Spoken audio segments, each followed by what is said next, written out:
You have questions? America's #1 business coach has answers. It's your Broda from Minnesota. Here's another edition of Ask Clay Anything on the Thrivetime Business Coach Radio Show.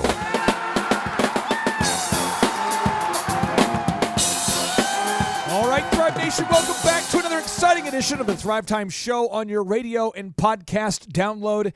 And as always, if you are a member of the Thrive community, meaning that you are a subscriber to the Thrivetime Show business coaching platform where you can have access to all the videos and you attend the workshops, or you're an active client, you can email us any questions you want to info@thrivetimeshow.com. And I pride myself on answering those questions as soon as possible. Now, Andrew, on today's show, we've had many Thrivers who've asked me over the past, since 2009, so the past 10 years, have asked me, hey, how do you deal with imposter syndrome? But Andrew, before you heard today's show outline and you heard the phrase imposter syndrome, had you ever heard of that phrase before? I had not. Educate me. Okay, so I would like for you to read the definition of the imposter syndrome from today's show notes. Okay. And as you read it, I'm going to cue up some nice kind of a uplifting, kind of a monkish music to create the backdrop and the motif needed for really highbrow learning. Got it. Okay, here we go, Andrew. Imposter syndrome, also known as imposter phenomenon, imposterism, fraud syndrome, or the imposter experience, is a psychological pattern in which an individual doubts their accomplishments and has a persistent... Stop right there. So this is a syndrome or a psychological phenomenon where somebody doubts their accomplishments. Okay, so I'm going to try to break this down into very actionable bites, actionable pieces. Imposter syndrome is where you basically feel bad because you are dominating, is what I believe what someone is saying. You feel bad because you're actually getting it done, and you somehow feel bad because you're doing well and you maybe feel like you don't deserve it, or you don't, maybe you're not, maybe other people might not like you because of it. So there are really 5 big causes of this feeling of imposter syndrome. So one would be when you set goals that are extremely high, and when you fail to meet those goals, some people experience self-doubt. I don't, but I do know that some people report that. Also, another cause might be if you're feeling as though your colleagues don't think that you're the real deal. Some people, again, feel imposter syndrome. Maybe you got promoted to a new job, and you just feel like the people who are your colleagues don't respect you and they don't think you're the real deal, and maybe that causes that feeling. Another a cause of this would be judging yourself based upon how easy it is for you to do something. Maybe school's just super easy for you, everything's easy for you, and therefore you feel like you haven't really put in the work needed to get to where you want to go. Another cause of this, maybe you just feel like if you ever ask for help, you feel bad because it may hurt your reputation if you appear to be ignorant and thus unworthy of the position. Another cause of this, maybe you feel like you believe that you'll never be enough. And I want to help cure somebody of this feeling, if I can. So, Andrew, I have prepared multiple notable quotables for our listeners out there. Now, our first notable quotable would come from the great book known as the Bible. And if you're out there and you believe in the Bible, you believe that the Bible is the irrefutable Word of God, if you are a Judeo-Christian, this may resonate with you. If not, I have other quotes ready to go. Andrew, please read the first notable quotable. For all have sinned and fall short of the glory of God. You said for all have what? Sinned and fallen short of the glory of God. What does that mean from your perspective? That means everyone is going to fail and everyone's going to miss the mark and everyone's going to fall short. So do you find yourself feeling bad if you fall short? I don't. Okay. Have you ever felt bad? I have felt bad once or twice in the past in general. Just because of a mistake? No, not because of like a mistake. What caused you to feel bad? I'm not asking for a specific weird story, but Man. I do not recall this emotion. I've never tried my best and then failed to achieve something and felt bad. Have you ever felt bad? I'm trying to think of a time. Okay, I don't know. All I would say, if you're a Christian out there, just know that Christ died for your sins. So the idea is that you just do your best and forget the rest. Please read the next notable quotable for the people out there that maybe are not Judeo-Christians, but they're looking for a little encouragement today because they're feeling the imposter syndrome. And it says, and where I excel is ridiculous, sickening work ethic. While the other guy is sleeping, I'm working. Read it again with a little more swag. And where I excel is ridiculous, sickening work ethic. While the other guy is sleeping, I'm working. So if you're out there and you're saying, gosh, I feel bad, maybe I feel like I don't deserve this job, then just go outwork everybody. Just go outwork everybody. That's all you got to do is go out there and outwork everybody. Because when you do outwork everybody, you shouldn't feel bad because you deserved it. Now, Andrew, what's the next notable quotable? The next notable quotable is, do your best and forget the rest, and give God the stress. All I would say is that if you're out there and you feel like you're an imposter, like you don't deserve your success, I would just tell you, do your best. Just forget the rest. Don't worry about what everybody else thinks, and give God the stress. Now, if you're out there and you're really, and you're not a Christian, you don't like these references to Christ, you don't like a Will Smith quote, I have a fourth potential cure of the imposter syndrome. Now, I call this the secret F. Now, Andrew, you know about the F6 life, right? Yes, sir.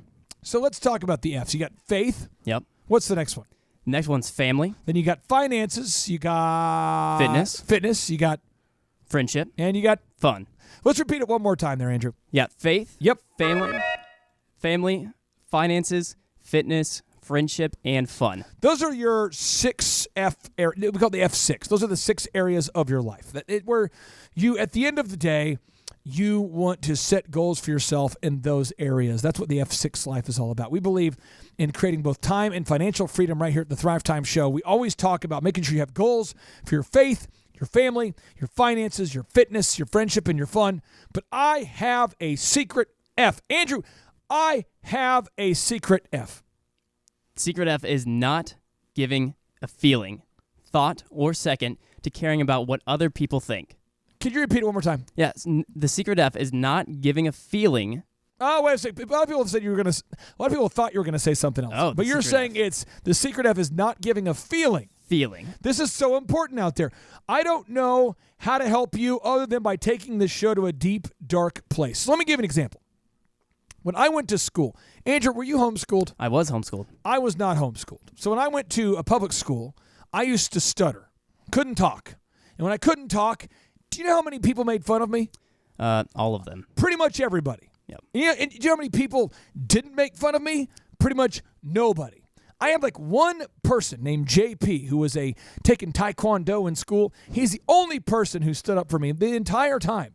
So I have watched people mock me because I was different, because I couldn't speak a certain way. And so I am missing the part of me that cares what anybody else thinks. So I think this imposter syndrome could be summarized by saying, if you care what other people think, it's never going to be good enough. And I don't care. As another example, for my wedding photos, you know how you typically get you get photos with your bridesmaids and your groomsmen? Yep, the wedding party. It was probably 3 weeks ago. Somebody was walking through our house, and they were looking at the photo, and they said, "Who's that? Who's that? Who's that? Who's that? Who's that person?" And do you know what I said on a few of the people when we got to their names? I don't know. Right. I don't know. They were at my wedding in 2001. I don't know who they are anymore. Right. There are certain people that I tried to stay in touch with, but once they got married, they wouldn't return calls or they got busy or whatever. So the people that are in my wedding photos, the people that are in probably most of our listeners' wedding photos, you don't even talk to the vast majority of them anymore. So who cares what anybody thinks? Why do we care what other people think? It doesn't matter. It doesn't matter. Ex-partners, in business, or ex-girlfriends in life or ex-boyfriends, I don't care. I just don't care. I don't care.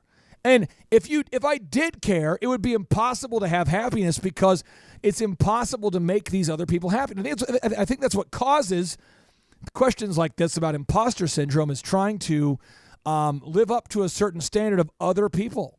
I would just mentally picture yourself alone on the planet Earth and just do your best. Just don't worry about what other people think. Another thing is, have you noticed that typically, and Andrew, maybe you haven't experienced this yet, but have you noticed that when people are single, they're super available to hang out, but a lot of people, when they get married, they just quit returning calls? Have you ever seen this situation? Yes. I've seen this a lot. A lot of people have a best friend who's really close to them, and then as soon as they get married, they don't return calls anymore. Now, if you're somebody out there who's saying, gosh, I need these relationships to be happy. I need friendships. I need all these relationships. You're never going to be happy. It's like chasing the infinity loop to the end. You're not going to get there. It doesn't work. So if you're out there today and you feel like you're struggling with imposter syndrome, I'm not a psychologist, but I am somebody who I'm very content with my life. If I were to die tomorrow, I'm happy with it. I don't have any cognitive dissonance. I don't feel stressed all the time. I don't run around the office saying, Andrew, does my life matter? I don't do that. It's true, you don't. And I think if there's somebody out there that's going through these feelings of feeling like you're inadequate, I don't know what to do other than maybe listen to these notable quotables again and recognize that just do your best, forget the rest, and let God handle the stress. Just do your best. Don't worry about what other people think. If you got promoted, when you get promoted, Andrew, when somebody gets promoted from the employee level to a manager level, what always happens? Usually other people get upset. Right. They don't like you. They don't want you to be promoted. People do not want you to be promoted. Andrew, have you spent a lot of time watching crabs try to climb out of a bucket?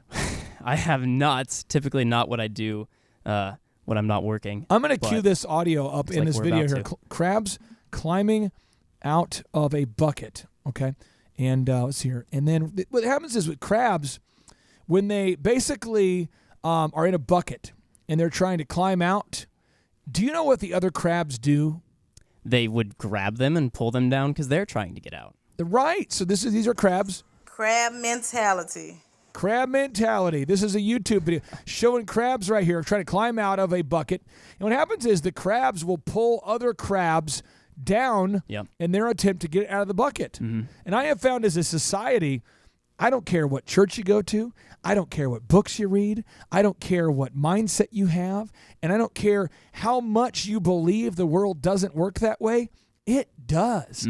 And most people, the moment that I remember when I got on the cover of the Tulsa World Business section, there were many, many competitors that were irate, and they all said they wanted me to be successful, but they're not because it causes jealousy. Right. Do you remember that Bible story? What was the Bible story where they threw the dude into the pit? Yep. It was Joseph and his coat of many colors. Of many colors. Yep.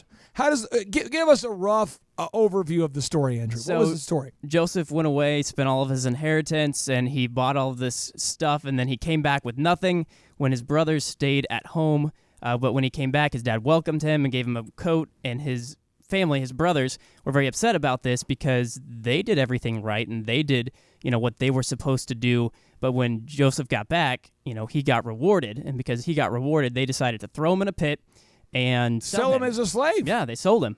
And that's what people do a lot of times. Exactly people are not happy that you are happy. So I think this feeling of this syndrome that we're talking about here, this imposter syndrome, is caused when you really do care what other people think. And I just want to free you from that idea. Don't care what other people think unless they are your ideal and likely buyers. In the world of capitalism, the only filter you should have is it ethical? Is it ethical? Like, would God be okay with this? If you're not a Christian, I didn't even know the first filter to run it through, but will I go to jail for this? Maybe ask that question.